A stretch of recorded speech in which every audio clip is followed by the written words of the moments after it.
Moi, ça fait 22 ans que je suis dans la relève, là. Puis dans ces 22 années-là, on a construit la ferme, on a construit notre famille, on essaie de bâtir des choses. Puis pendant qu'on est dedans, on dirait qu'on n'avance pas. Puis là, aujourd'hui, à 39 ans, ma amie de la relève, sur le bord de plus être une relève, je suis remplie de gratitude puis de fierté.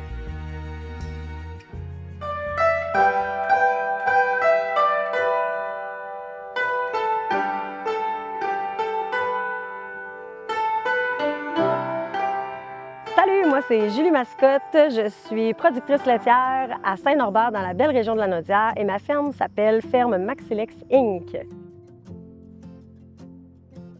Moi, j'étais à ma première année de cégep, puis Alexandre est en troisième année, il était finissant.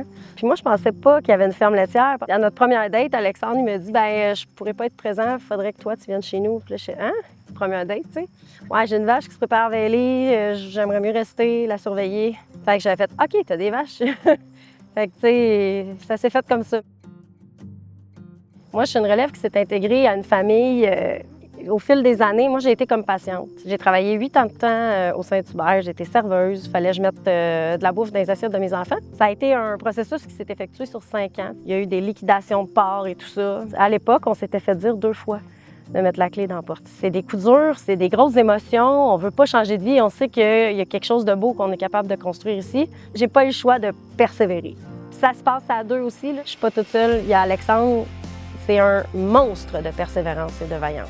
Ça m'a pris beaucoup de résilience de ne pas pouvoir mener à terme ce que je voulais mener à terme tout de suite parce que ceux qui sont les cédants ne sont pas à la même place qu'une relève qui est dans l'ombre. Le cédant a déjà commencé à ralentir, puis la relève, elle est sur l'accélérateur. Puis ça, c'est dans toutes les entreprises agricoles. Fait que c'est important de bien se tamponner là-dedans. On a réussi, mais nous, ici, toutes les cartes ont toujours été sur la table. Il n'y a pas eu de non-dit, il n'y a pas eu d'hypocrisie. Fait qu'on se pousse à 2 là-dedans, puis on recule jamais, on fait juste avancer. Le plus gros défi, ça a été l'aspect financier, définitivement. J'ai pas eu peur d'aller demander de l'aide, mais c'est difficile d'admettre qu'on a besoin d'aide. Il y a eu des intervenants qui m'ont dit hey, « Moi, je suis là juste pour t'aider, puis fais un petit pas à la fois, puis tu vas y arriver. » Ça m'est jamais venu à l'idée de baisser les bras parce que j'ai pas de plan B dans la vie. L'agriculture, c'est mon plan A. Il n'y a pas d'autre option. C'est surtout ça qui a fait en sorte que j'ai eu la persévérance parce que j'ai été très inconfortable très longtemps. L'avenir, c'est la relève. Moi, j'en ai été une relève. Les jeunes sont dynamiques, sont débordants d'énergie, débordants d'idées, vont poursuivre ce que moi, j'ai commencé. C'est capital de leur laisser tout l'espace puis toute l'air qu'ils ont besoin pour évoluer en les accompagnant, par exemple. C'est pas évident parce que on travaille fort puis on a monté une entreprise, c'est comme un bébé. Fait qu'on a monté ça à notre goût, puis là, c'est de dire « Hey, j'ai amené ça là, puis là, il faut que je lâche. » Mes enfants, cette année, ont commencé à vouloir travailler au champ et je passe le flambeau. J'accepte que mon fils de 17 ans conduise le tracteur.